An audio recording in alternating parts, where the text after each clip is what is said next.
The matchup is almost here, just 2 short days away. And I don't care what teams you hate around the league. I can promise you that 49er fans, you hate the Seahawks. And Seahawks fans, I know you hate the 49ers. This game is always circled on the calendar, no matter who is playing in it. Brandon and I, however, we are friends. We are friends, but we hate each other's team. That means that we got to be rivals here today. We are going to discuss this matchup, and we're going to do it next.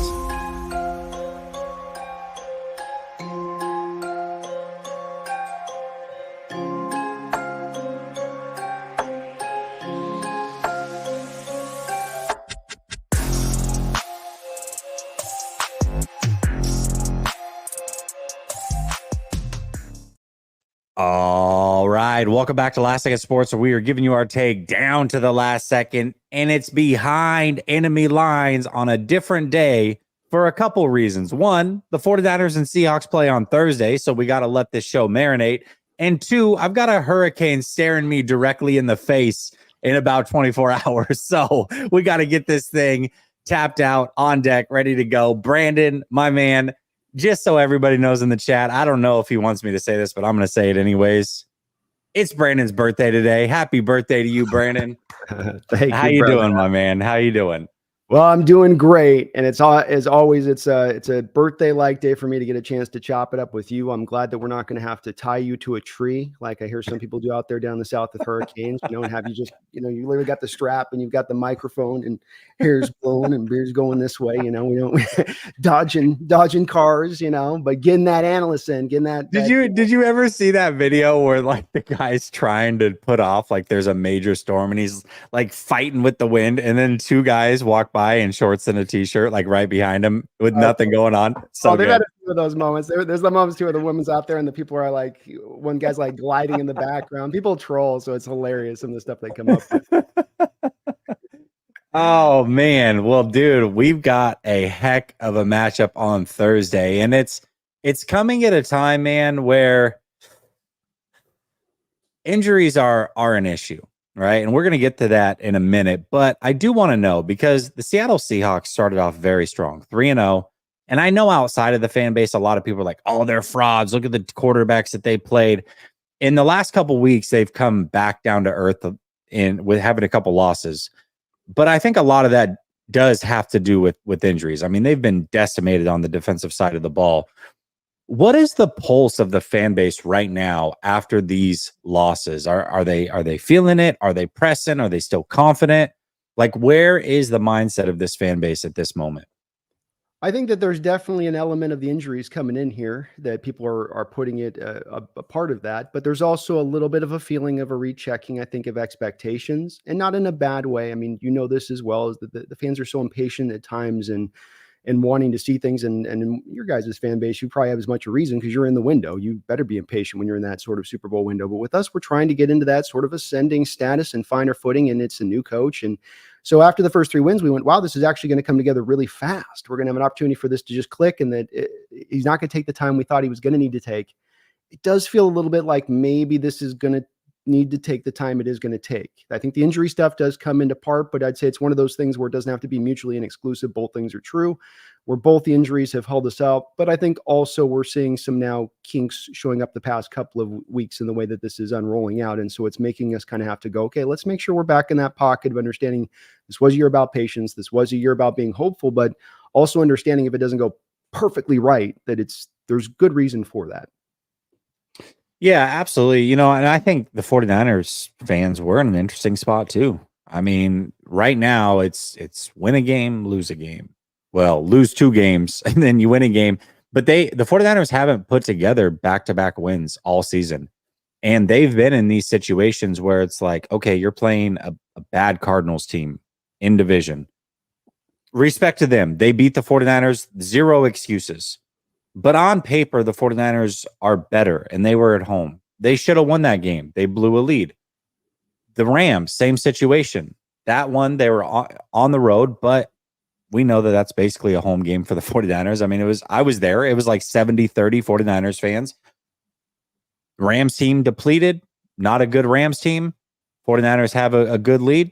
They blow the lead. So the 49ers fans we're cautiously optimistic, where it's like, okay, well, if they can beat Seattle and then somehow beat Kansas City and beat Dallas and go into this bye week on a 3-game win streak, we feel really, really good. But right now, we don't know what to think.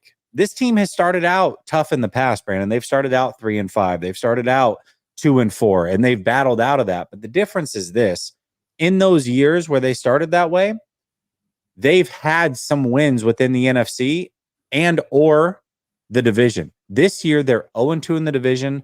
They're 0-3 in the NFC. That's a tough hole to dig out of when there's tiebreakers at the end of a season that rely on all those things. So 49er fans know that they've got to get it done this weekend. But I got to say, we're pressing a little bit. We're pressing a little bit going into this thing as a fan. I'll say, and this is not going to endear me to my Hawk fandom on this, but with me on this, it's always about honesty as much as anything else. And I've watched your Niner games this year, all of them. To your point, I do feel like that. I know you didn't like it when I said after the Minnesota game, but I do just feel like all the last 3 games here that have gone have been, it's in the Niners' control through most of the game. It's everything is being handled appropriately. You're executing on both sides of the ball. You're showing a lot of the typical nature of what we've seen from Niner teams in the past. Some things happen that come up that I would quantify as being a little bit more fluky. Now, you guys might just be snake bit when it comes to special teams this year. And we've seen like the Charger team that everybody likes to reference from 15, 20 years ago that was first in offense, first in defense. Like, look, this can sink a team. So it ain't no thing. Yeah. You know what I mean? I mean, you guys played a Packer team a couple years ago, had the same problem come up that sunk them in their season and their run on that. So that's a worrisome enough problem. But I don't think when it comes down to looking at the nature of how the Niners have played so far, it's been somehow that they're unraveling or that the window's closed or that this thing is just about to fall apart. You didn't expect Brandon Ayuk to play great from the jump. He didn't play from the grave from the jump, but he looked like a man-child last week. Wow. It almost looks like that extra month now to kind of get himself back up is going to have an effect. Trent Williams said he wasn't ready and right at the front. So there's some reasons and understandable ones as to why it hasn't clicked through for you guys on that. I think, as I've said for you guys since start, this, you can go back to this offseason. You guys are still the division guys on this. And when you do look at that tiebreaker stuff, that only does factor in if those 2 teams below you that you lost to are going to be up near the top of the division at the end. And I don't think you and I believe at this point that either the Cardinals or the Rams, unless we fall apart completely, are going to be ending up in second place. Yeah, I mean, I do got to say, I think the Rams have a bye week at the perfect time. I know that they started 1-4, but if they get some of these guys back coming out of the bye week, I wouldn't put it past them to get hot, and put some things together. True. I'm not saying that they have an uphill climb for sure, but I mean, let's think about it. If the Niners let's say the Niners win this weekend, all 3 teams in the division have at least 3 losses. So really, they're only 1 game back in the loss column. That's not insurmountable at this point, coming off of a bye week. So I think there is a possibility for the Rams to do something. Arizona, listen, I know they just beat the 49ers, but you're right. I don't believe in them to win the division. Sorry, any Cardinals fans that may be watching. But this thing's going to get interesting. And it does. It starts with your division. You want to win your division. That's how teams do it, right? They build themselves to win the division. And then from there, you're trying to win the conference and then eventually the Super Bowl. But as good as I thought Seattle could be, I had them as a 10-win team. I had the Rams as if they were healthy, as possibly a 12-win team. But I think I ended up putting them at around 11, and then the 49ers a 12-win team. I knew that it would be close.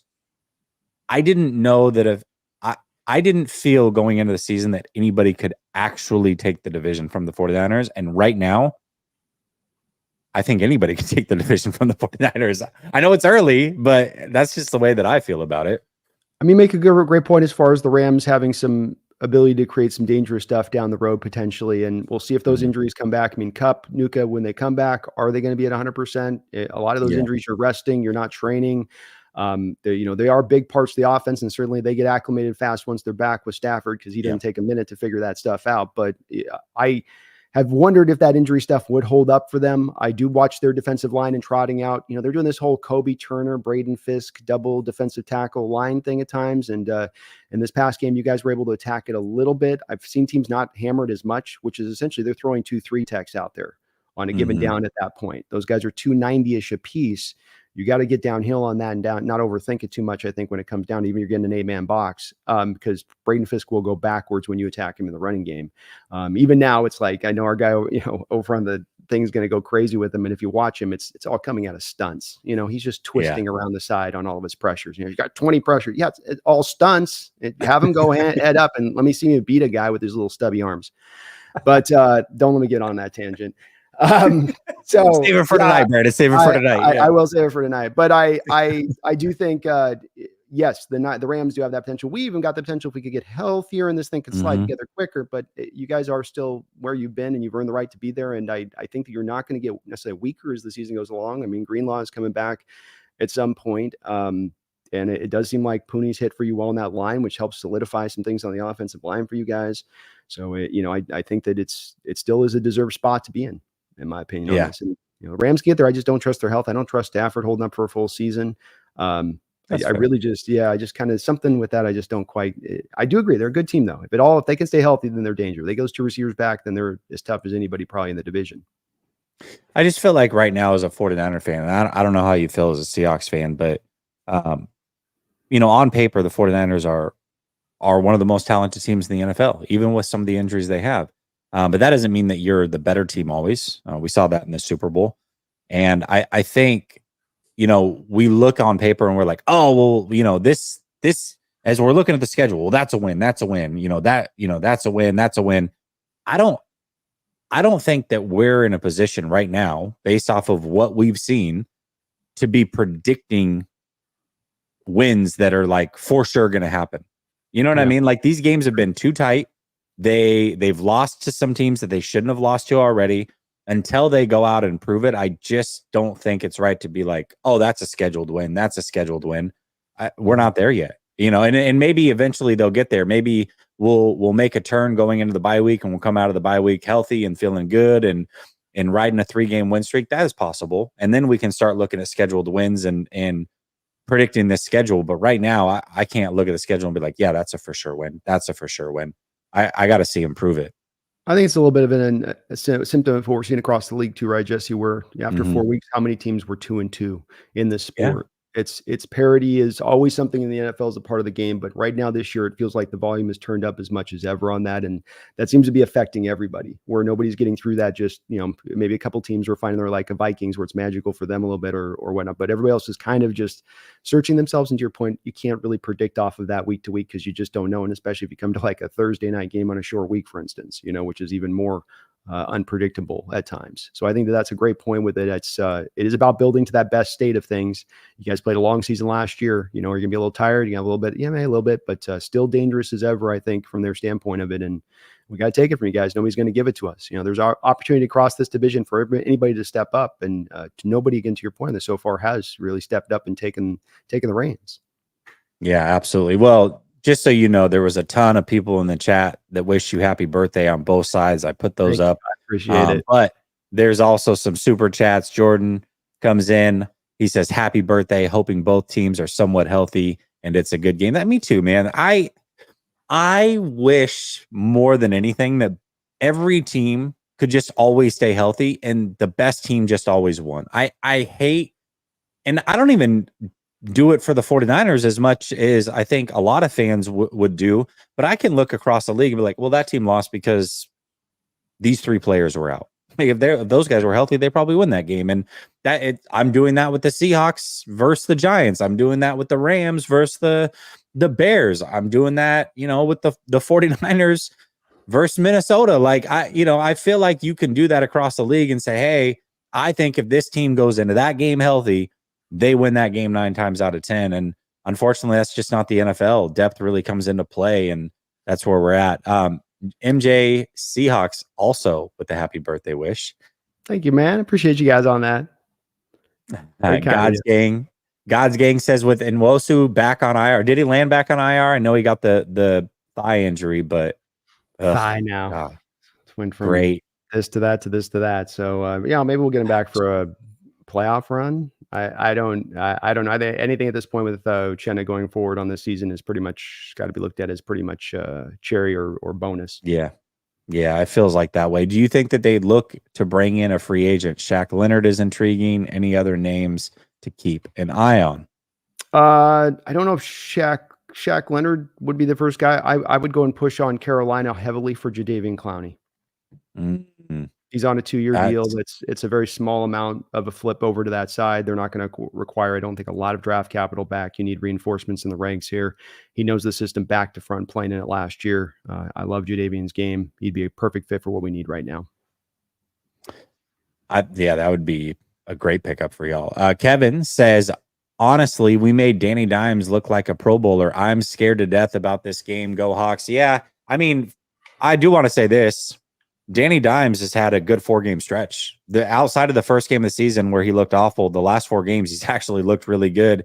And again, this comes back to in that game, the Seahawks, by the end of it, were missing their top 3 edge rushers, their best interior defensive lineman, and one of their starting corners. Like, eventually, backups can't do it all.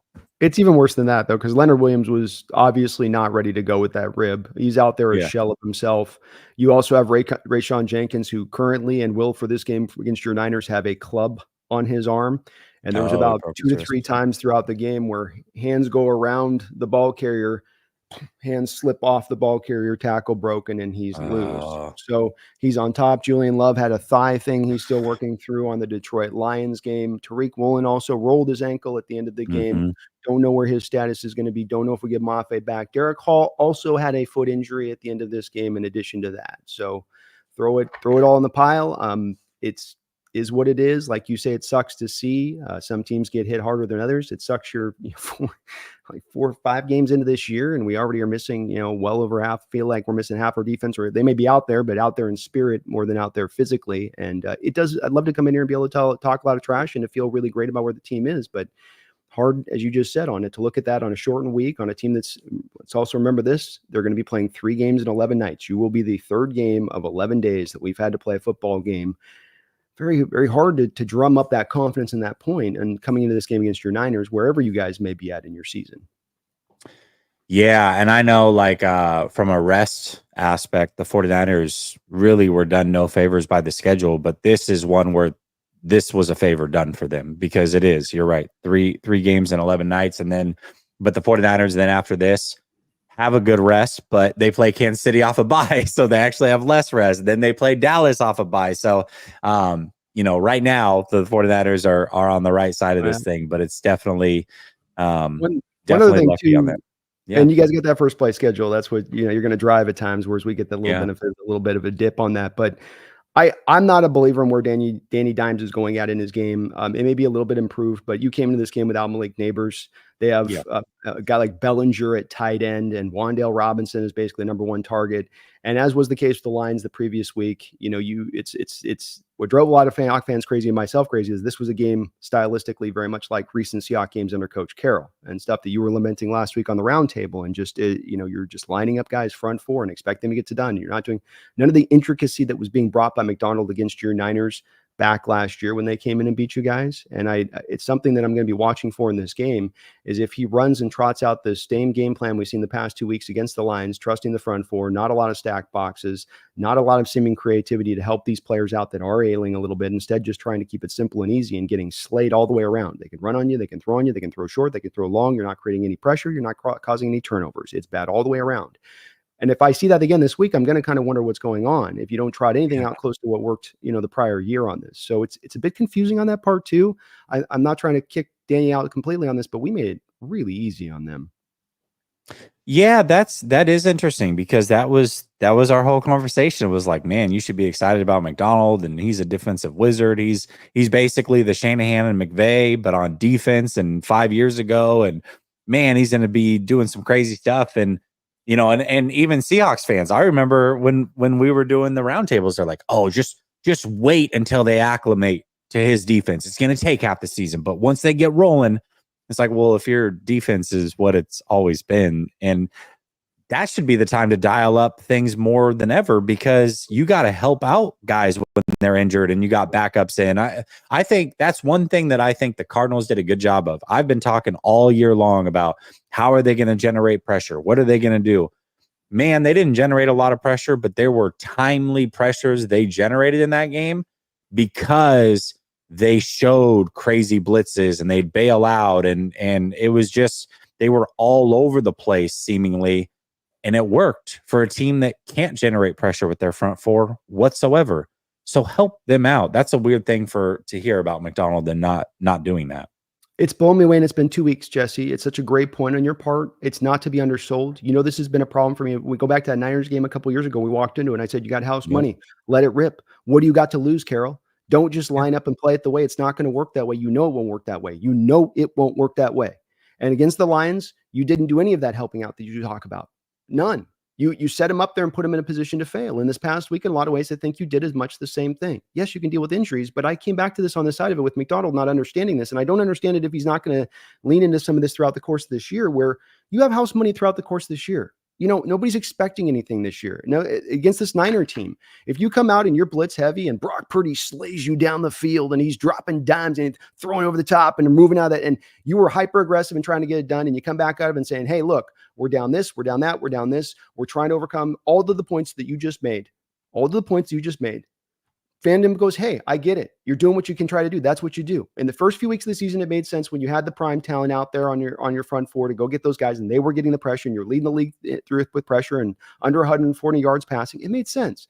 But like you say, you got to read what's going on right now. And when you lose half your defense, get something going. And I think another great point on your part is the Cardinal point, which is that they're not set up right now from a talent standpoint to get it done, but they're doing everything as a coaching staff to help their players, including the blitz at the end that causes the tip pass, that causes the interception. Yep. So many teams in that moment are going to sit back in coverage and just try to, we'll make them earn it. We'll make them earn it. I hate that mentality. I hate it.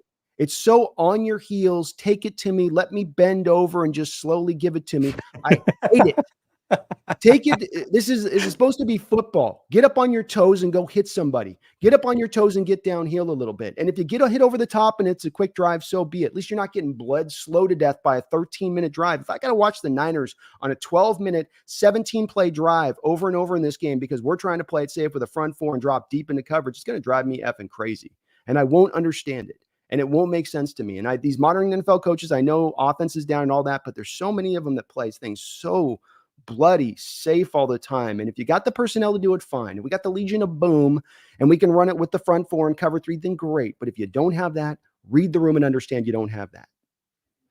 Yeah, that one kind of blows my mind. Blaze Jam says, pass more to JP. Jesse, stay safe, bro. Thank you. I really appreciate that. And I agree. I think JP Mason's great, and he should get more passes.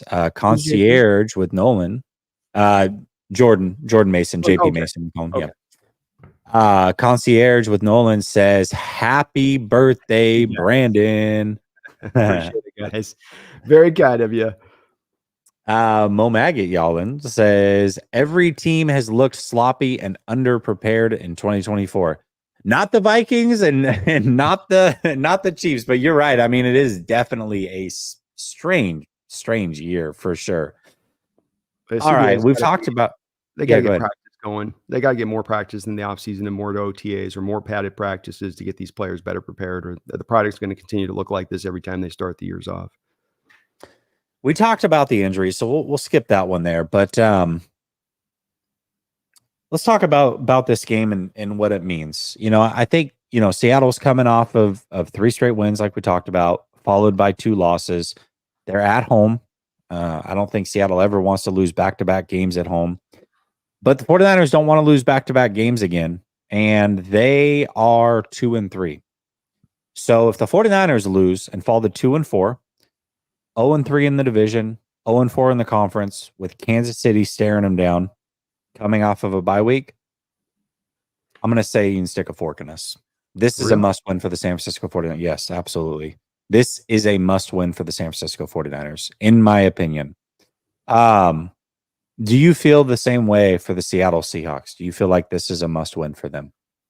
No, but I think it's also a little bit of the expectation difference in our team. You guys come into this and you know that window is sliding shut closer and closer to closed, and that the time is now to get this done. So there's a sense of urgency to you guys that I don't think as much needs to have to be applied here. And I think, in fact, applying a sense of urgency to a team like this with a new head coach would be probably the wrong. It's something some fans were doing after this one of, should have stayed with Carroll, or, to get a lot of that stuff coming off of it. And instead it's like, no, let the cake bake. We just put it in the oven. Let the thing rise. Let's give this its time. So we're hopeful this team can get to a playoff state. They have the talent to get to the playoffs. They have the talent to win this division. But it is about how fast this thing can be onboarded as far as the new systems go, and if the players will buy in. That's the other part of it. I think last week there was a little bit of it. Could have been the players tired on a short week, but there's a little bit of last couple of weeks of wondering a little bit about intensity level and how much buy-in he's getting all the way across the board. And this is carryover from Carroll last year at times, Jesse, in that way. So it's not in that place for us, no, but it is one that, we'd love to get. It certainly would help things, because we've lost you guys so many times over. It would certainly help to start to kickstart a little bit of maybe potentially a run and put us in a good pole position. But I got to say, no, it's still a long season outlook for us on this one. And we get to the playoffs. It's a success. It's a highly successful year. So nothing to winning the division. Yeah, I think for you guys, falling to 3-3, technically tied with the 49ers, right? Obviously, the 49ers would have the tiebreaker, but you're right in it. The 49ers, I think, fall into 2-4, essentially 2.5 games back of the Seahawks, because you're two back in the loss column, but then you've also got the tiebreaker on them. Being 0-3 in the division, 0-4 in the conference, I think it would be over. I think this team would unravel. I really do. It would take a miracle for them to get back. And unlike seasons of the past, like I've said, yes, they've started 3-5. Yes, they've started 2-4. Starting 2-4 this year would look very different because of the record within the conference and the record in the division. That is not something the 49ers have faced in the past. And that, I think, would be too much to overcome. I really do. I think it'd be tough for them, but I think I'd have a little more in this. What I think it would come down to is first, even if you guys lost, there's no guarantee this division ends up in a place where 12 wins the division. Could be one of those seasons where 9 to 10 wins ends up winning the division. And that does allow more of an inroads at that point to get in. Does it stop you from getting a first round bye, home field advantage of the playoffs, being kind of a juggernaut? Yes, absolutely, in that way. But this division is looking weaker than it's looked in recent years. And yeah, I know you fell to 2 of these teams, but back to kind of what we were originally talking about, looking at the Niners and watching those games, you guys were in control in those games. It's a bit of the difference, like in our losses to your losses. Your losses, you can kind of pinpoint some stuff and go, okay, that stuff we clean up. In our games with this Lions and Giants, it's like, well, you defensively did nothing. You were a nothing burger at all across the board. You got 0 accomplished really in what you were able to get done and go from tackling to turnovers. And then offensively, you're asking Gino to throw on the cape. Pass protection still remains awful. Run blocking still remains pretty bad for the most part. And you go, okay, it's a little harder to lean back on that and go, I can see where that all comes together than to week 8, 9. Whereas with you guys, you go, okay, we clean up the special teams blunders. At times we get a little more committed to running the ball there, where sometimes still Kyle, it's weird with McCaffrey in there. Doesn't forget with him. It makes sense, like, run? Watching these games, like, pass again, huh? Okay. I know Purdy's playing well, but Jesus. He goes after it. And look, I mean, maybe he just doesn't like what he's got with Garendo behind him. And he's like, But I do think you guys would still have your chance. Would it look as pretty as it's looked in prior years? Would it be an ugly season? Sure, it would be all the way around. But this division does look a little bit this year like we've been one of the better divisions in football for the past few years in time. So it's just maybe not quite at that spot. But again, there's a lot of time. Hard to draw conclusions at this point. A lot of time for the season to kind of fully shake out. For sure. Cryptic says, how good is the division? Well, this is a great timing on this. Seattle looked like it was going to ride away with it. The Niners were favored. Are the teams here just have more explosive offenses, injuries, and we are just a bad West? Yeah, I do think that this division, more so than any, there's injuries across the league. I do understand that. But for a full division to have the amount of injuries, I mean, we can go through it. It's absolutely insane how many good players are not playing football right now for the Rams, the Seahawks, and the San Francisco 49ers. I mean, all 3 of these teams are very banged up. And you look at Arizona, who already was at a talent deficit. Their first round pick still hasn't played. They've lost 2 of their starting offensive linemen, so they're not actually a picture of health either. It's a weird thing that's happening, and maybe that's the answer, Brandon. It's as simple as who can get healthiest the fastest and stay there.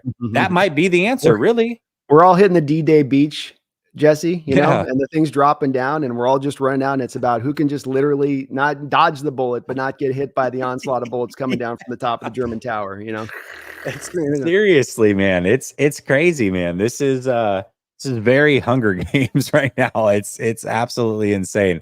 That really sometimes the answer is so simple and we try to overcomplicate it. Maybe that is the answer. Just who can get the healthiest the quickest and who can stay the healthiest. It really might be that simple. It really these may be. rosters are so shrunk down. They didn't really they added the practice squad, but that had a really, I think, a negligible overall effect on having a good team when the injuries strike. 53-man roster, very limited depth charts. You get hit and you get hit a couple times deep to one position and it can sink much of the rest of the team. It's unfortunate, but it's the nature a bit of the beast by the way that this sport rolls. Well, if they're going to add, to me, this is not a 49ers Seahawks thing, but now we're talking about the league as a whole, right? Yeah. Oh yeah. So if they're going to add another game, first of all, you need the second bye week. That's a must. Yes. No team should play a Thursday night game unless they're coming off of a bye. That should also be mandatory. Mm-hmm. I think at that point, you've also got to start some sort of developmental league and you've got to expand rosters. I think all three of those things need to happen if you're going to have an 18th game, in my opinion, or all four of those things. I think I said four things.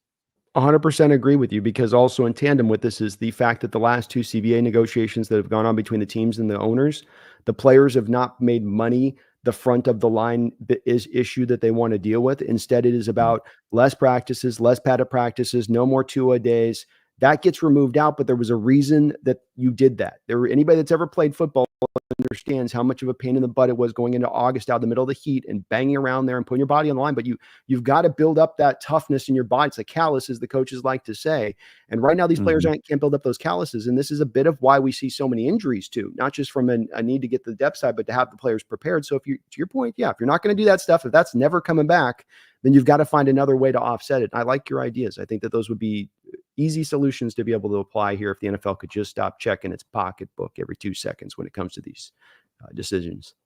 The product's not getting better ultimately, and the NFL is getting a little too big for its britches in the fact that, first of all, every game matters in the NFL. That's why we watch. That's why we're so glued to the television. And the other thing was it was only 2 nights a week, and now it's like you're getting games every night of the week almost. You get later in the year, it's like you got Friday games, you got Saturday games, now you're on Christmas, which could be a Tuesday. It's so you're taking away like this excitement for games on Sunday and Monday. And now you're adding more games to where it's like, really 18 games. Does every game really matter? I mean, not like it used to. You have time to recover. You have time to go through these things. And so you're taking the intrigue of the league and kind of flipping it on its face and being like, well, but we're the NFL. We're arrogant. Listen, when I was growing up, baseball was king. Baseball was America's sport. That's what everybody loved. Football's really only come on in the last 30 or so years. They can lose it if they don't play their cards right, if they just get super greedy and everything's about money. If the product continues to get worse because of injuries and all these other things, people will tune out. They will. I agree. The reason that the NFL has been able to sustain this a little bit is because those other leagues have also done their own share of vomiting on their shirt in the decisions they've made, and that's only reason that they haven't been able to overtake the NFL. I think in a lot of ways because of how fat and happy the NFL gets. I mean, the NFL is doing it in a lot of different ways with this whole. It's back that pigs get fed, hogs get slaughtered. And when you look at the NFL and have you seen these fines they're giving out these players in between weeks at times now? And you don't hear about it unless you're really watching on Twitter where a guy, $50,000, and you go watch the hit and you go, yeah, they just took half that. They just took that guy's whole paycheck for that game for nothing that was dirty. Like they're trying to, and that's a slow altering of the game on top of everything else that just is awful. And they're doing this stuff a lot of different turns where it's for the worst, for the worst, for the worst, for the worst. And you make too many decisions for the worst, and you suddenly end up with a bad product on the field. And it is kind of slowly starting to get there at times. It's the sloppiness to the, like you said, lack of counting of the games. And that's the thing I say about baseball and basketball is it's such a long ass season. It's like, holy hell, 162 games, 7 months. It feels like playing this thing. Like, really? Is got to be that to determine who's the best? I don't know if it does. Yeah, it's too much, man. It's way too much. All right, brother. Listen, we've got a ton of injuries in this game. We've definitely hit on that point. But with injuries and just in general, with every year that passes and drafts and free agency, there's always some players that are under the radar that most fans outside of the Seahawks fan base or the Niners fan base may not know about. Give me a player or two that's under the radar that you guys are excited about, whether it's this season or in the future, or might have an impact on this Thursday's game. What do you think? Well, it's a guy I'm going to go to, and this is a hard answer on this one to normally answer because the defense is kind of so devastated, and there's really not as many things to go there. And offensive line wise, you're in a joke state. And you guys know about our receivers, so it does kind of go down to a little bit of that. I think I'll go to the guy that I've talked to you about a bunch on this, and I think you guys are going to slowly come along this year with it. I'm more and more on this, and that's Geno Smith. I know Niner fan base, and a lot of them are going to have an outlook of him. I know he's played you guys a couple times, so there's going to be a set outlook to this one. But Geno Smith is carrying this football team this year on his back, straight up. I've said over and over again, you get a quarterback that's dealing with the kind of pressure rates he's dealing with, inadequacies as far as the running game goes, a defense that's not able to be consistent and lives on the football field. There's been a couple things fixed this year, Jesse, and I told you this last year, of course. I said there's about 8 big things here that are holding him back from a better performance, and yet he's still performing well amidst those things. And you've taken care of a couple of those things, but many still do remain, and yet he is still playing marvelous football. And I do still maintain what happens when you can start to really, truly clean up more of those things. I'm not saying make the game perfect for him, right? League worst is different than making it league average, right? So that's the place where sometimes I get haters and they go, well, yeah, no quarterback has everything. Yeah, it's all of this stuff, though, down the line and it being at a league worst state. That's what I'm talking about here. And so he's a guy that if you can get some pass protection against this Niners, which I don't know how we're going to do that, but if you can do that, he's going to go out to you and show you that he's at a different level this year in how he's playing. They're running up tempo. He's in control of the offense. So, they're getting the plan. He's up there reading everything with 15 seconds on the clock, getting them into the right play. He's slinging it as well as anybody in this league right now. And there's only more room for him to get better once he gets a little bit of better supporting cast. So this is a guy in prior years that I think you guys were able to shut down mainly on the back of we were 32nd in the NFL at targeting the middle of the field. Your Niner defensive coaches were well aware of us having played Coach Carroll for years and knowing that was a predilection of him to not target the middle of the football field with his offenses. So what'd you guys do? You'd sit down on those out routes to the outside. You'd squat on them. Last year, you had, I think, an interception on one with, I don't know if it was Ward, I forget, but on one of those very routes out to, I think, Lockett trying to run it because you're not going to target middle field. I'll squat on the out. And so that's a lot of now what's going to be removed. There's more targeting in the middle of this field this year, which I think will make it harder on your Niners. But the pressure rates are going to be insane. You're going to have Bosa. Bosa's going to, I think, have a hard time cross. He stepped up this year, and he's starting to really solidify his top 10 status. But it's the other side, maybe with Floyd and Stone as our third tackle we got out there, not the first, not the second, but you're down to your third right tackle out there, where that's really where the Niners can probably create some problems for us. What does the interior look like? Because I know that interior, that offensive line's been reworked. Connor Williams obviously is coming off of a major injury, but he before that injury was, I think, a top 5 center in the league. It's so hard to go after you on Twitter because I saw you daydreaming about him for months. I saw you just daydreaming away. I was too, man. Connor. I saw, and I was like, I tried so hard not to be the troll thing because it's just like, come on. But the second we signed him, and you guys were in the midst of something too. Something was going. It was like right at the height of the Ayuk thing or something. I was like, I'm going to go after Jessie on this one. Oh, we got your center. He's coming back from that ACL. He has been an improvement. We've been league worst there for years now. So, he's maybe into like 20s versus like being in the 30s where you've been. Yeah. So it is a marginal upgrade from where it has been. But the other 2 interior positions have been a nightmare. This might come to shock you, but Laken Tomlinson is not a good football player. Did you guys have him at left guard or right guard back in the day when he's playing for you? We had him at left guard, yeah, and he made a Pro Bowl there, and it actually had a really, really good couple of seasons. But yeah, he hasn't been good with Detroit. He wasn't good with the Jets. He's not good with you. I mean, he's just not. He's played in the game 12, 13 years. He just can't move his feet anymore. It's not his fault. It was an odd signing in the offseason from us. Why not start some of the rookies? I mean, you guys got that rookie guard out of Utah I absolutely loved in a late round draft pick. And I just he's more of a right guard. I think he's Yeah. a more of a right guard. I Okay, well, think your there's right guard's not any good either, though, is he? So, well, that's where they're trying to they're trying to fit him in. But I mean, there's a snap last week with Derek Lawrence on Haynes where he picks Derek up, or he picks Haynes up, picks him up into the backfield, throws him away, and then picks up Geno Smith and throws him down. Haynes has had his share of he's been okay. There's been this up and down a little bit. He's not been as consistent is as your guys. Haynes starting at right guard, or is they just mixing him in? I'm They've talking been about the flipping. Utah kid that what's his name? Tato Lamea. Yeah, Lomea. Yeah, exactly. 6th rounder. He had to transition from tackle to guard, so it's Mhm. also making the movement. But there was nothing he did in the preseason as a guard that solidified himself there. He might Okay. also be dealing with, a little bit of an injury situation, but he's just not Okay. been in the mix. They're committed to being Lakin, Bradford, Haynes as the 3 that they're going to operate off of, and find Okay. 2 within that. But I don't know the Lakin one. You went to a spread style system that's going to call upon your offensive lineman to move in space. That's not Yeah. Lakin's game. I don't think it was his game when he No. was with you guys before.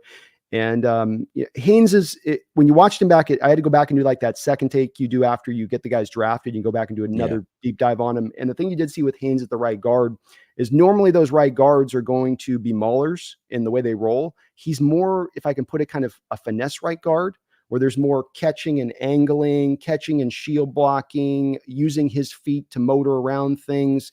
So it doesn't quite establish as well over to, I know as it seems weird, to the transition to left guard, because he needs the help then, right? The right guard tends to get the center help, especially on those strong side plays that are going to typically go right.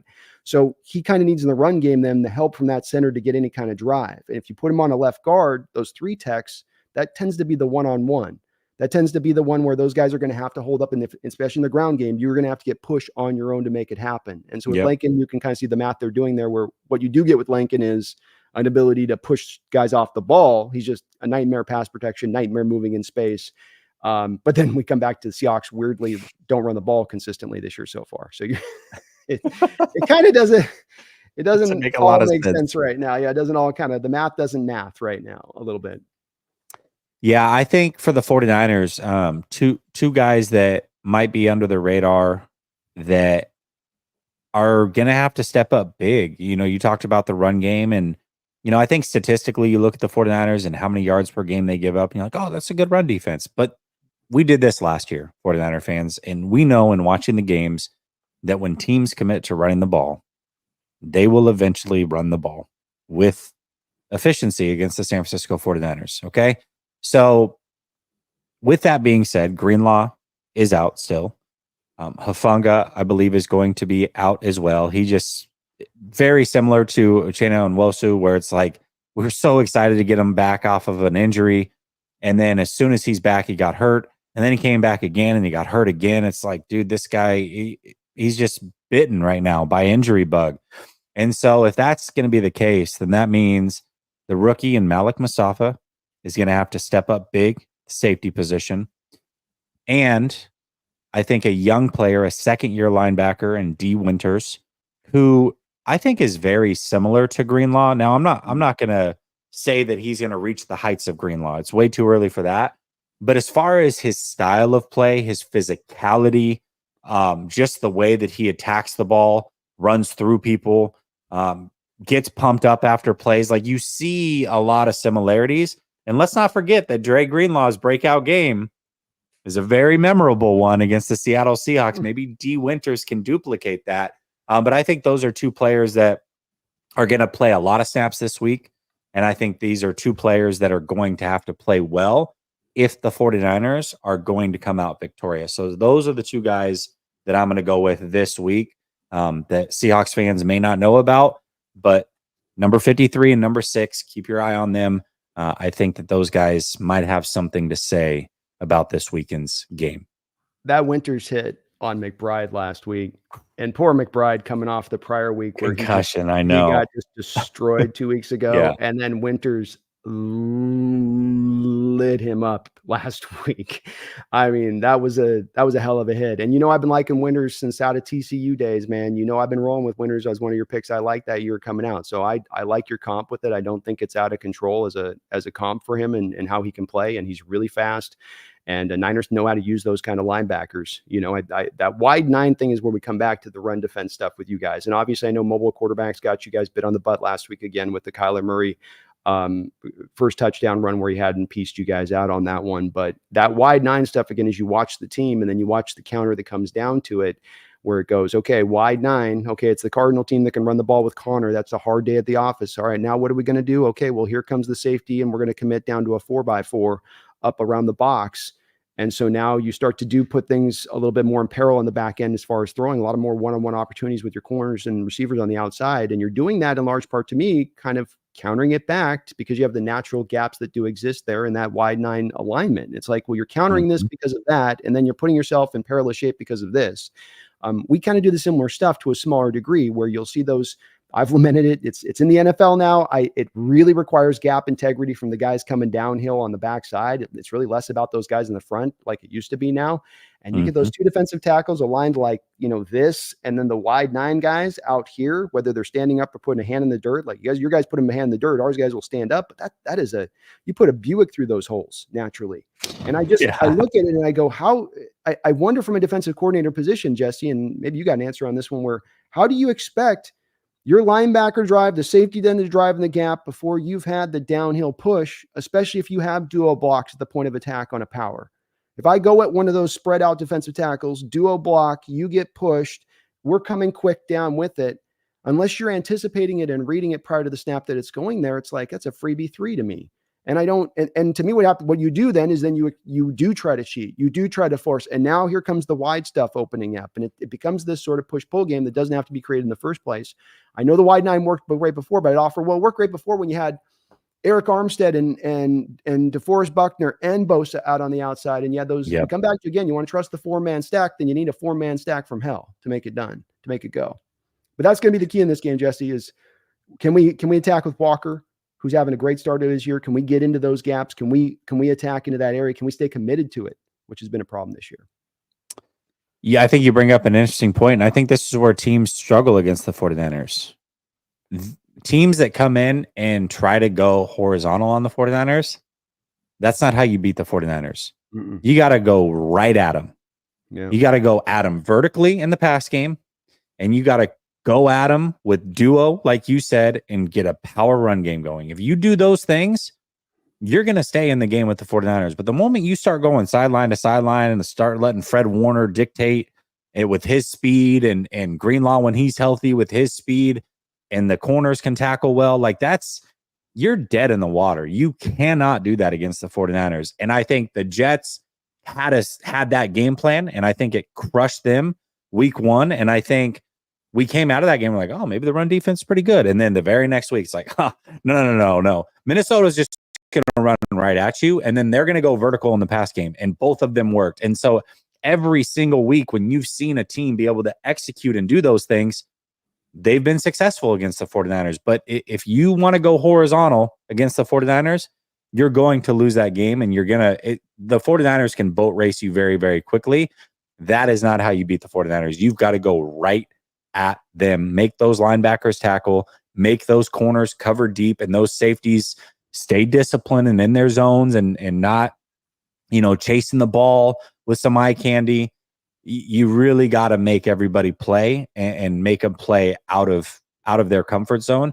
And some teams do it well, and some teams don't even try. But I think the teams that try and stick with it, they do eventually do very well against this 49ers defense.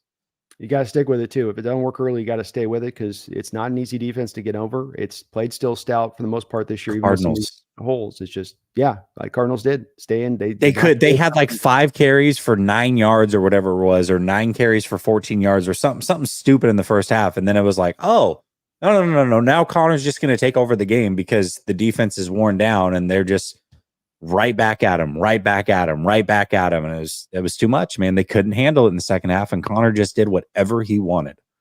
A great defense is not going to have 5 inroads to beat them.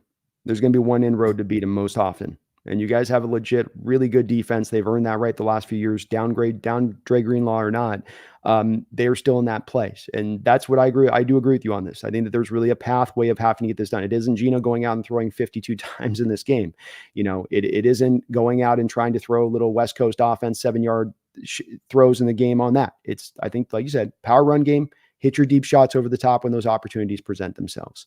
And that's as much for us, I think, offensively, where it's going to have to come down to if we're going to have to hope to make hay. And then, going against your guys' offense is a whole nother, ball of wax on how to deal with that one, as you guys got kind of the means to be able to attack us, where we've also been a little bit in troubled shape as well on that defensive side of the ball.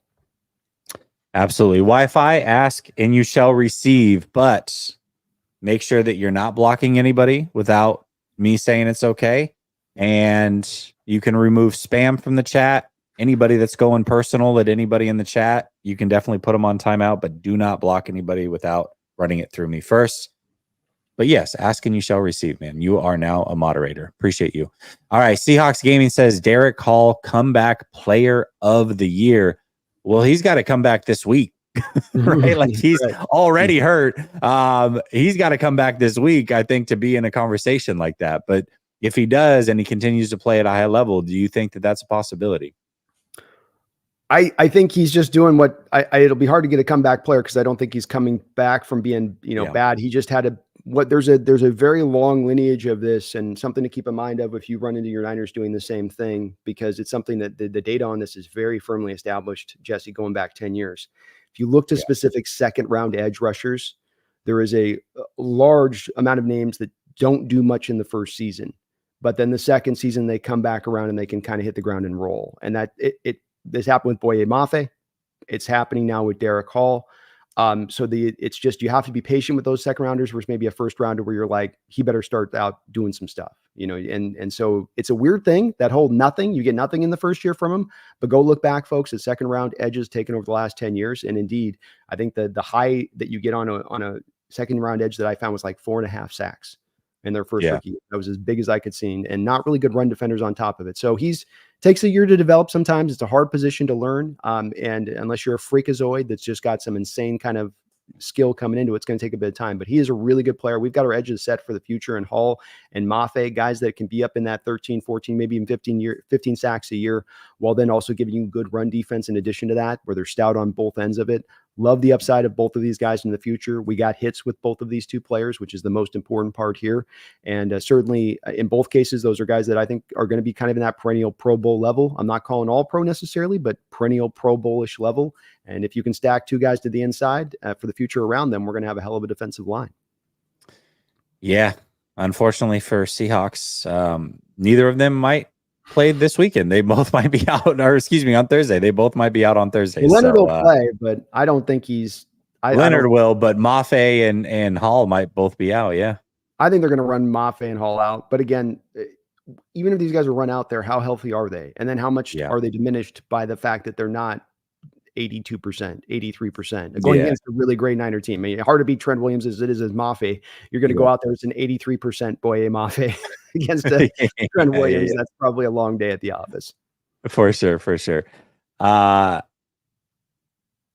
MGS liquor. I don't know what all that means. You got the Northern Lights. Okay. You got the Northern Lights in there. That looks good. This game feels like two drunk guys who got kicked out of the bar for getting into a fight, but it's a good fight because they're both equally impaired. Yeah, it does kind of feel that way. It really does. And there looks like there might be rain in the forecast. And so far, as odd as it sounds, Brock Purdy's kryptonite has been rain for whatever reason. He's really struggled in rainy weather. A lot of people try to point to his hand size, but his hands are the exact same size as Patrick Mahomes. So maybe it's the way he grips it, but I don't think hand size itself is the issue. He just hasn't played well in the rain. So if it rains, that's a whole nother factor that we can look at as well. I'd love to see it, man. We could use some equalizer in this game a little bit. So that would definitely serve to, I think, be that a little bit in that part of it. So, but also could work in your guys' favor, because if we're trying to hit you in the run game heavy, but then hit you with deep shots over the top, it's harder to hit those deep shots in those kind of conditions. So there could be a bit of an inverse to that on the other side of it. But I'll take the rain. You give me a choice on rain or not, I'll take the rain in this game for this particular matchup where we stand. You know what matchup I'm really excited for? And I didn't have this as a topic, but I was just thinking about it.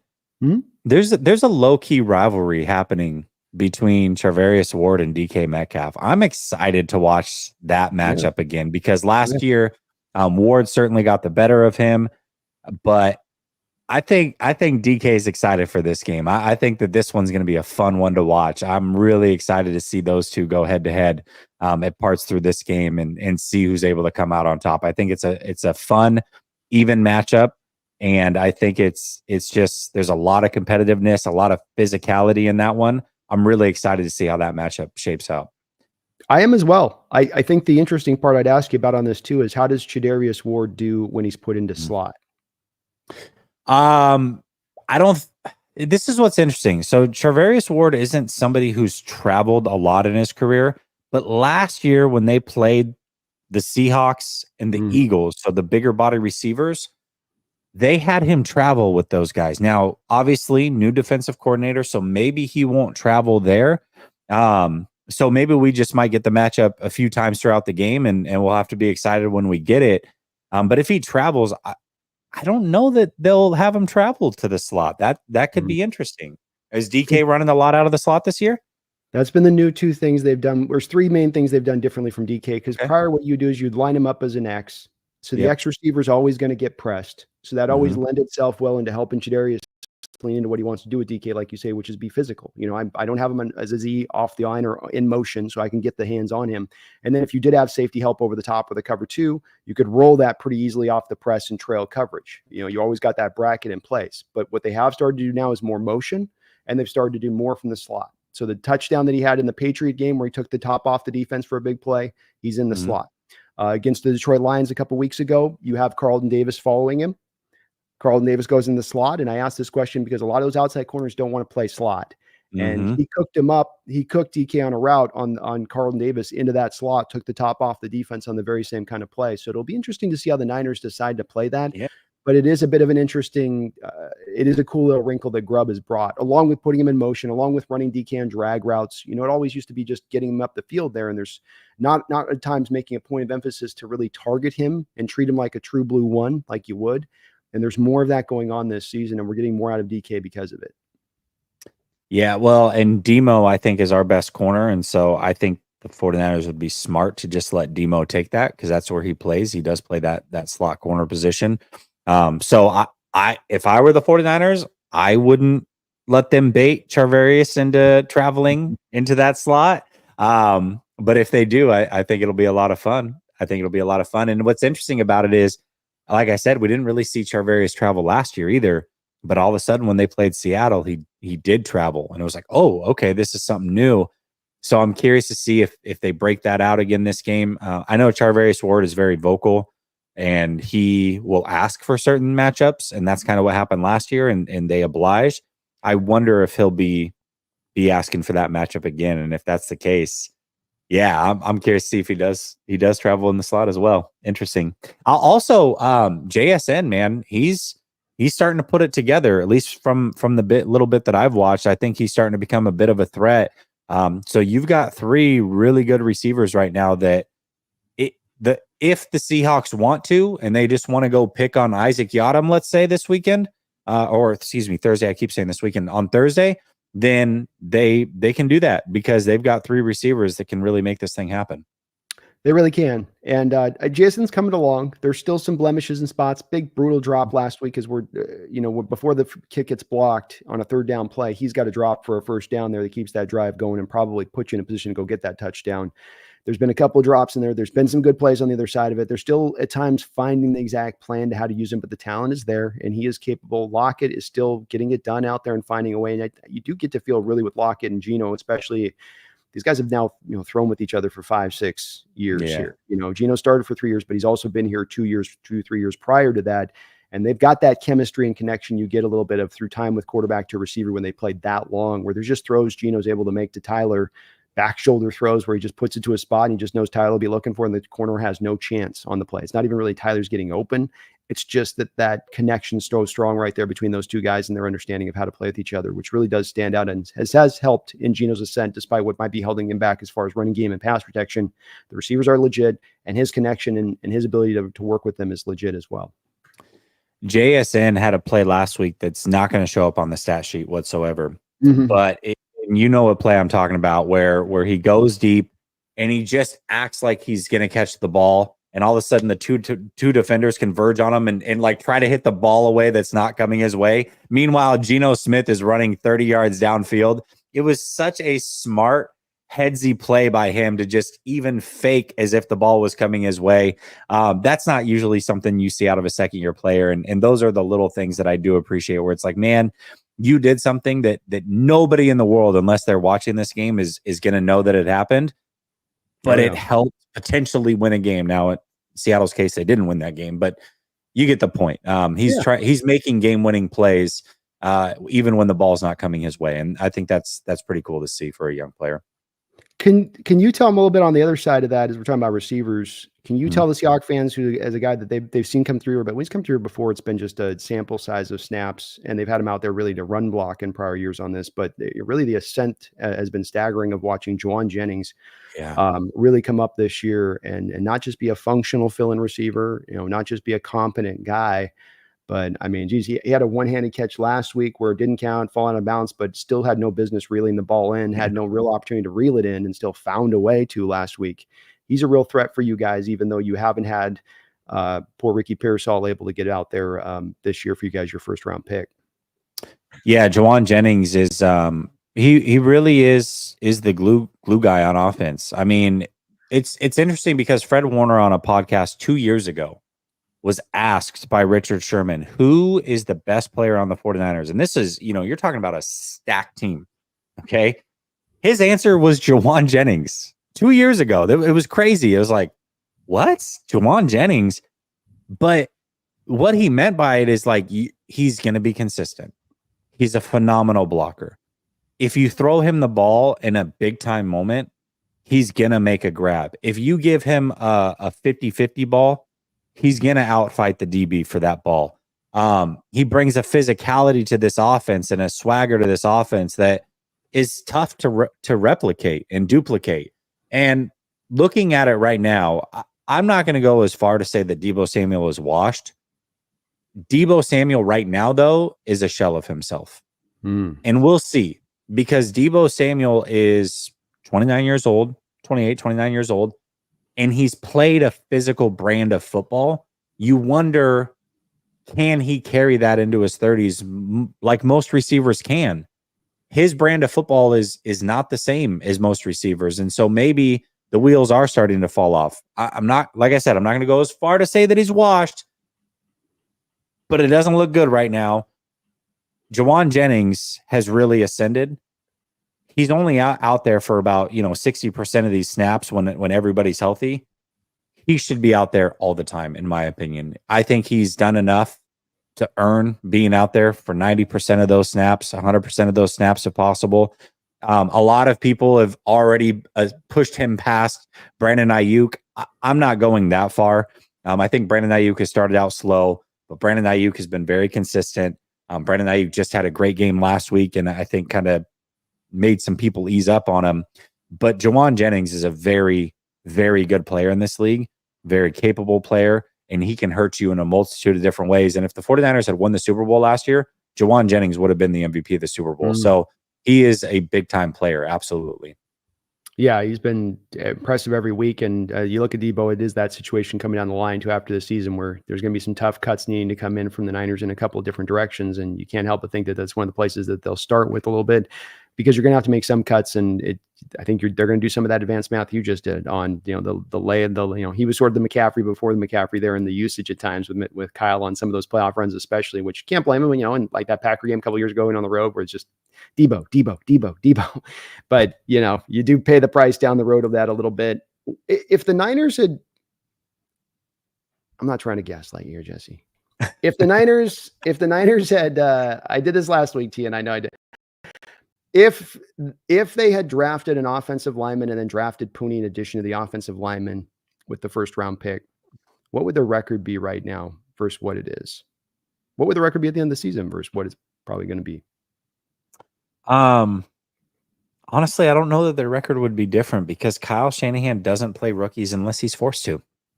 I'm going to tell you right now, Brandon, if the 49ers didn't have injuries to Burford and Feliciano, we still wouldn't know who Dominic Pooney is.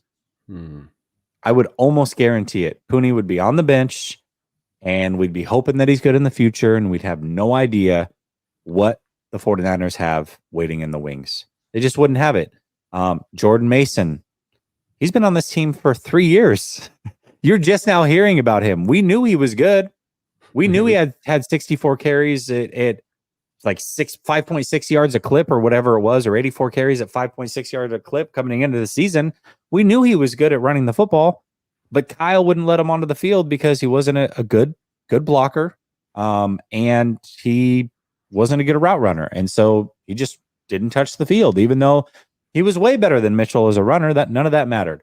Jawan Jennings, I mean, he was cut from this team at one point and fought his way back and has done all the things that he's done. So there's, it's very hard when Shanahan is the head coach to earn his trust and make your way onto the field. I don't know that this team would look any different if they had drafted an offensive lineman in the first round, because I think that they would probably have still gone with McKivitz or Brindell, whatever position they had drafted, until an injury happened and they were forced to, or until next year happened. I really believe that. Was there a position in the moment, other than, let's say, offensive line, then at that pick that would have happened that you would have said, if we're going to this guy instead, who maybe would have been forced to play out there, this would have been we'd be in better shape as a team right now, both short and long term? I mean, long term, certainly. I mean, if they had gone like JPJ or I forget who the center out of West Virginia was, somebody like that. Yeah, Frazier. I think long term they would have been better for it. But this year, I don't know. I don't think that there was a player out there that would have made the difference at this point. I really don't. Maybe an Edrin Cooper, Packers took first man inside linebacker. Tough watching Devondre Campbell get eaten up on those wheel routes, bro. Listen, Devondre Campbell is not a good player, but remember, Brandon, this is the same coach in Kyle Shanahan that watched Raheem Mostert burst onto the scene in 2019 the way that he did, and in the Super Bowl started Kevin Coleman. All right, so this is par for the course for what Shanahan does. Sometimes I don't believe that the best players play. He wants guys that fully understand the system, and he knows that he can at least count on to be in the right spot. Whether they make the play or not is irrelevant, but as long as they're where he expects them to be, they're going to play. So it's just the way that he's ran things. I think it's one of the few areas where he needs to improve. It's one of the most frustrating things as Niner fans, but it's just the way that things are done here. It's just the way things are done. If you lost to us this week, do you think there's going to be any of those Niner fan base after the game would say, get this defensive coaching staff to the curb and get Saleh back in here? Oh, a loss doesn't have to happen. It's already started. The moment that Saleh was fired, everybody is like, can we get Saleh back this year? Like right now? Can we make that happen? Oh, no. That's already happened. Yes. He's probably going to be brought back they'll have him as a consultant or something. They'll do that with coaches sometimes where, I'm sure they'll have him in a Niner hat within about 3 weeks on the sideline or something there. Boy, did he get dirty? He got done a little dirty by the Jets there. That was bad. That was bad. Got him. That was bad. Oh, Jesus. Escorted and really? Escorted? Like, what, do you think he's going to get violent? Like, yeah, dude, absolutely crazy. Cryptic says, what's going on? It's great, Brandon, because whatever the Seahawks are bad at, Shanahan will do the opposite. Arizona was really bad at run defense. Let's go shotgun and pass all over the yard. Yeah, that's exactly what happened, man. It's that was an interesting game plan to say the least. Addie's the Gamer says, I'm a member. He became a member over on your channel. Thank you, Addis. I know Brandon appreciates that. Yeah, that's awesome. I appreciate you for that, Addis. Thank you, brother. Robbie Red says, getting ready for Hurricane Milton. Go Hawks. Are you in the Tampa Bay area as well as a Seahawks fan? I'm in the Tampa Bay area, and I'm also getting ready for it, but not Go Hawks. It's Go Niners. Come on. I love Gammon because he's always an asking off the wall question. Gammon says, last movie you saw in theaters? Holy moly. It was the last Despicable Me with my kids. Despicable Me 4 or whatever it is that they're on now. That's the last one I saw in theaters. I don't know if I can remember literally the last time I went to a movie and saw a movie in the theater. It's been so very long since I did. So I like the home. It was The experience. Notebook. We'll say The Notebook. Yeah, we'll go Notebook. A girl drugged me there. I mean, that's a total girl drugged me there. I didn't go there on my own. Yeah. Or with the friend. Back-to-back shows. wasn't there at the matinee and the later show. Gavin says worst weather, Washington or Florida. I love Florida's weather. Now hurricanes suck for sure, but I moved from the Pacific Northwest to get away from that weather. Not Washington, but Oregon, same difference. So I'm going to go with the Pacific Northwest being worse weather. But as far as like damaging weather, definitely Florida's worse. I was going to say, if you want the consistent winter or do you want that boomer bust? This is one of those kind of football questions. You know what I mean? Because if you want the consistent winter of bad weather, just going to drive you crazy and like just, I'm depressed today again. I haven't seen the sun in 95 days straight. I'm not joking. Well, then Washington wins out. But if you want a piece of weather that's going to end up dumping you in the Gulf of Mexico when it's said and done, and that there's a real chance of something like that, then, well, we don't have anything like that in Washington. I mean, we might get a typhoon every 30 years, but that's just going to be a little extra breezy weather. You guys get like, it literally picked me up and it put me over here. I was here and it put me over here and my dog's up there. I don't know where my house is. It's definitely a real thing. Gavin says, why are Seahawks fans better than 49er fans? Ooh, he wants you to make your case. Well, I always say this is always a tough question. Well, look, we are the only fan base that's ever created a league causing a penalty. So we in the 80s forced the NFL to cause a penalty on us for being too loud. No fan base can ever come up with that. We came up with a whole thing that includes all of the fans in the whole stadium at once. No other fandoms really come up with that other than your little like tomahawk chop people or something like that. But we're the ones who originated the wave.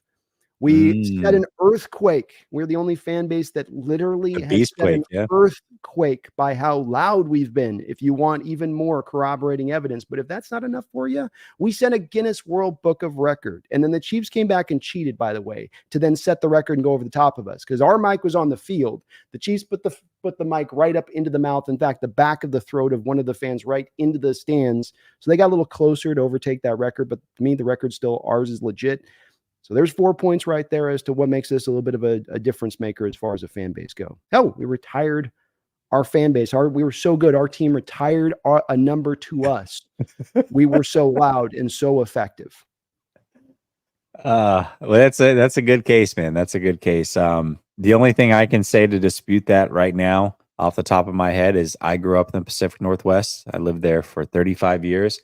I never saw, now again, it was in Oregon. So to be fair, I was not in Washington, but I never saw Seahawks jerseys up until they finally got good. And so I will say, doesn't have a lot of real Washington love connection. I got to say that on the forefront of it. Like there is not a like that's our sister state or it's really not. It's like Vancouver, Washington. I lived in for about 5 years as well. I'll say it was the same over there. Now maybe it's still more Oregon. Maybe there's still more like. They got the Oregon base over there because it's very south. I'll buy that. I'll buy that. What was that? What's the years we're talking about here?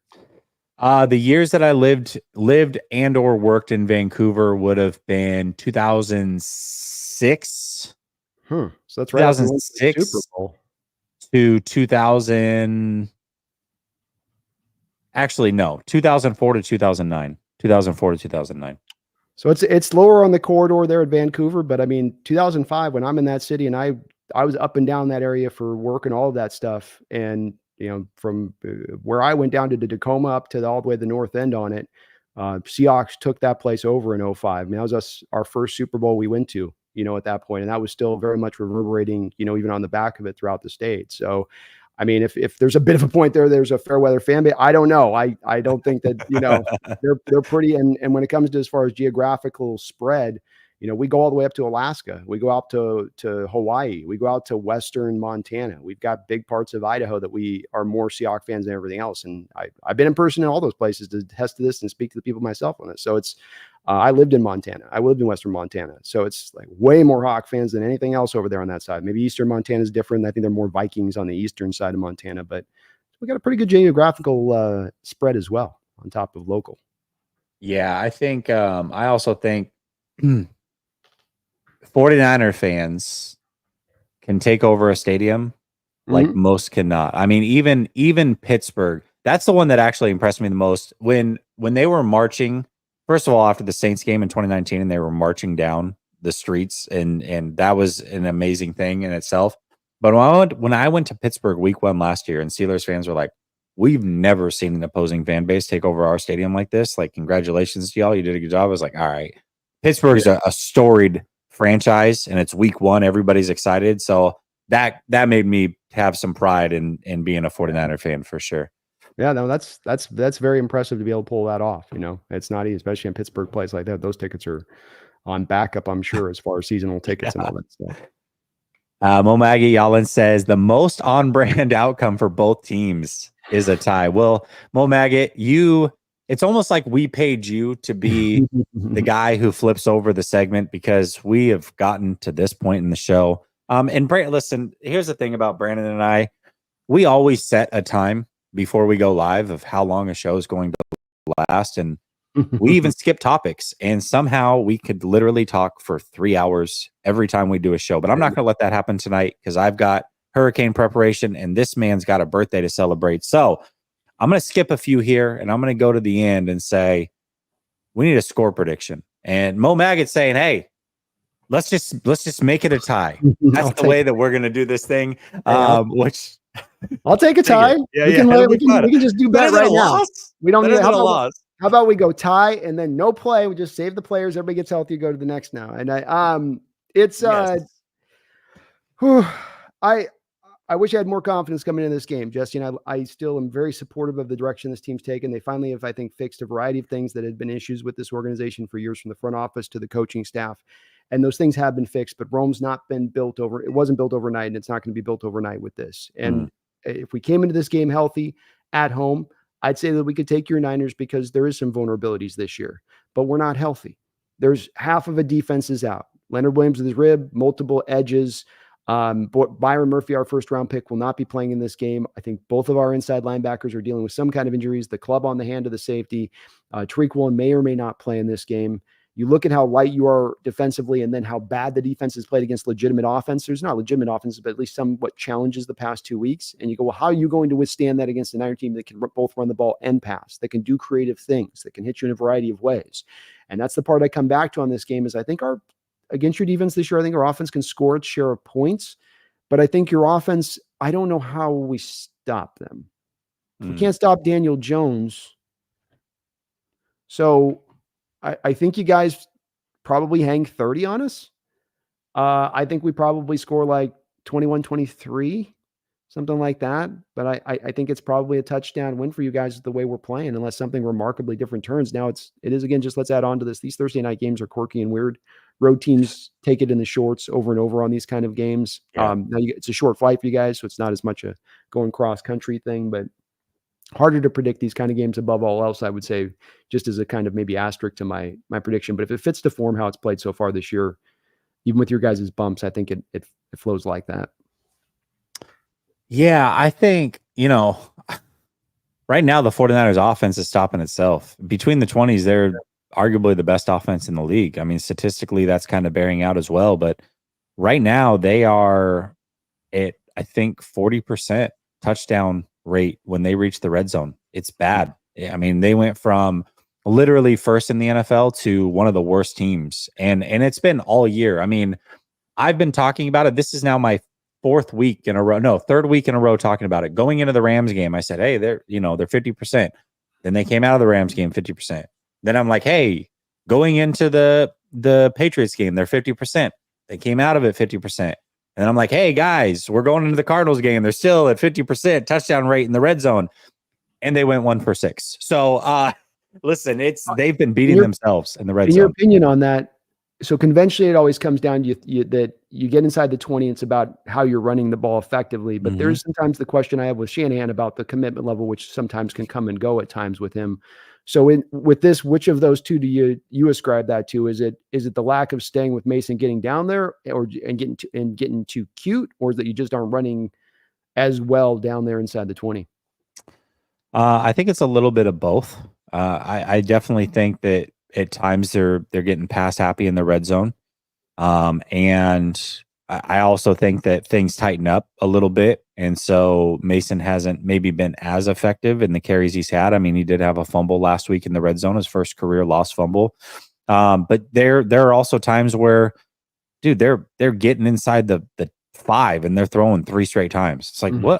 what are you doing? Like, you literally have a power running back, and not only are they throwing 3 times, Brandon, but they're running like double move routes as if there isn't a back of an end zone. It's like, what? How do Didn't they you throw a expect fade these last guys to week get open too? Wasn't a fade ball too to last week at one Kittle? point? Yeah, I think to Kittle. Yeah. I know he got the triple coverage one the previous week, but Yeah. it was a little bit like almost. It's like those plays you get the goal line on those throws. Sometimes you're like, well, that was a wasted one. Like Yeah. that rep had no chance of Yeah. that was not what. Why do we think that had a chance to make that work like that? That Yeah. you know, and that I, was our problem last year too. We just throw all over the place down inside the 20. it's just like, it doesn't make any sense at all. So I mean, can the 49ers fix their red zone woes? Maybe a banged up Seattle Seahawks team is exactly what they needed and they can get around it. But I'll say this. My prediction will change. I haven't picked any team to beat the 49ers this year. And right now, in this moment, I'm picking the 49ers to win 23-17. But I will say this right now. If Hall plays, Mafe plays, Tariq Woolen plays, and it's raining, give me the Seattle Seahawks. Now, that's a lot, right? That's a lot that has to go right for the Seahawks. If any one of those things is not happening, I am not moving off of my 23-17 49ers prediction. But if those 3 players are playing and it is raining, I am picking the Seahawks. I am flipping my pick to the Seahawks. Just know that. So Even if it's that Hall, misty Mafe, style? Tyreek Woolen, and rain. What? Even if it's a little that misty rain, that Pacific Northwest Doesn't matter. misty rain Nope, again, doesn't matter. any kind of precipitation. Yeah, that's Yeah, if the fans are spitting from the stands, I'll count that too. That's like that also counts as rain. Like, I don't care what kind of rain it is. We Yes. got to get our local Native Americans in on this with some of the old, rain dances stuff here on this one's what I'm hearing from you. We got to enlist some of our hawk folks that are up there out a little up in the north on that side. Make it done. It's Mo Maggot brings up a really good point. And I hate that he's bringing this up because, and also shout out to you, Mo Maggot. You literally went from channel to channel. You gave a super chat on both of them. You're Oh, thank you, awesome, y'all. man. Yeah, Awesome, that's dude. very kind of you, Awesome, man. awesome, awesome. He's Love always that. very supportive. And I too. know he's a Seahawks fan, but he's still supporting. So thank you. I just know that I noticed that and I appreciate it. But he does bring up a good point. It's funny because I glossed over this part of it, but I talked about how D Winters, maybe he can replicate what Greenlaw did against the Seahawks and have his breakout moment. What I didn't talk about was a Thursday night game. I want to say it was 2021, if I'm not mistaken, where the 49ers were missing their kicker. And they had a chance to win that game, I believe, in overtime. And their kicker missed so poorly wide left. It was atrocious. And somehow the Seahawks won that game. Dre Greenlaw also had a pick in that game, by the way. But it didn't matter because a guy that you previously mentioned, and Jadeveon Clowney, took that game over by himself. And our kicker couldn't make a game-winning kick because it was the backup kicker. Well, this week, the 49ers also have a backup kicker who hasn't made a kick in the NFL since 2022. So that could play a factor for sure. It really could. I was so getting excited. They were showing Juszczyk warming up on the sidelines in the last game for you guys. I was like, ooh, we're going to get a Kyle Juszczyk field goal attempt. Let's go. It was the punter did all right. The punter did all right. Yeah. He knocked that one through. You got to give the guy credit. It looked at least, it didn't look like the wobbly ones where those guys will come in. You're like, oh, jeez. No, look good. It We looked just good. go for it on fourth down the rest of the day, huh, fellas? But that's a good point. That's a great point, y'all. And to your point, down a kicker, and it's not hard to find these guys off the street. I know Dicker hasn't exactly won the hearts over in San Fran necessarily, considering where he was drafted at, but that's still a much more competent kicker than what you're bringing in house. And you talked about the rain. What's that going to also partially affect just naturally anyway? Some of those field goal attempts, and then factors in that much more if you have a backup in there. So could be a part of this game to keep an eye on. Yeah, a couple guys in the chat on the way out are saying that Ward is hurt. He's got a hamstring injury. He alluded to that. He was actually asked, hey, you're not, playing at your normal high level. And he goes, well, I know the reason why. And I think a lot of people took that as like, oh, he's blaming coaching. Like he's not being used the right way. And I took it as, oh, he's hurt and he doesn't want to say. And they're like, well, why? And he's like, I'm not going to talk about it. I'm like, So I think he's couple hurt. questions then with that. A couple questions. Sorry to interrupt you. Yeah. First, hamstrings don't heal playing on them. That's not No, they don't. You're right. Very true. Yes. And is he being driven to do that because he's basically like, I think you guys got like a voided year on his deal after this season. He's done. So there's a bit of a press now on his part that I got to go out there, put good tape so I can go get that next deal. If I'm sitting on the bench, I can't get that next deal. And the Niners don't have the money to pay me that deal. I think that plays into it. I think the urgency of they're not winning, but they need him on the field plays into it. I think there's multiple factors there. I do, yeah. Well, yeah. at least he's I don't know that he's got a hamstring per se. I mean, but I do know that the last two preseasons, he has been out with some soft tissue injuries, including this one. So maybe that's crept back up on him. That's very possible. I don't know the exact injury because, to my knowledge, he hasn't talked about it. But it wouldn't surprise me if the hamstrings crept up on him again. So it's the calves, the hamstrings, and the groins that are the three major ones that they have to let it get all the way to 100% on the meter of recovery in order to get on the field. And if you don't, there is that bit of a risk. But luckily for him, he's not going against a 6'4", 235-pound, 4'3" wide receiver this week. So he's got a bit of an easy day at the office this week. So he should be okay. yeah, for sure. Dave says definitely Hawks more in Western Montana. Interesting. I lived Whitefish for a few years, man. I was on the scene. He follows up and says there's also Packers, Broncos, and Vikings fans there. Interesting. Okay. That's east side of the state. That's east side. East side. Okay. God's Gang says east side, west side. God's Gang says happy birthday, bro. Go Hawks. And we'll end it on that. Once again, happy birthday to Brandon. I would hate for your birthday have fallen on a Thursday, and especially if the 49ers had won that game. So I'm glad that your birthday is today and not then. I'll see you tonight on the roundtable, bro. Everybody in the chat on both sides, thank you so much for supporting. Link to Brandon's channels in my description. Make sure you go show him some love. And a link to yours is in mine too, by the way. So link is also to Jesse's channel right now down in my video as well. So either side on us, go down the description link, show love both sides. That's what we do here. That's what your people I know do as well on this side of it. And please do that. Yep. And tonight you can see us both on Roundtable Sports. If you just type in NFC West Roundtable, it's like the first thing that will pop up. It's a whole channel.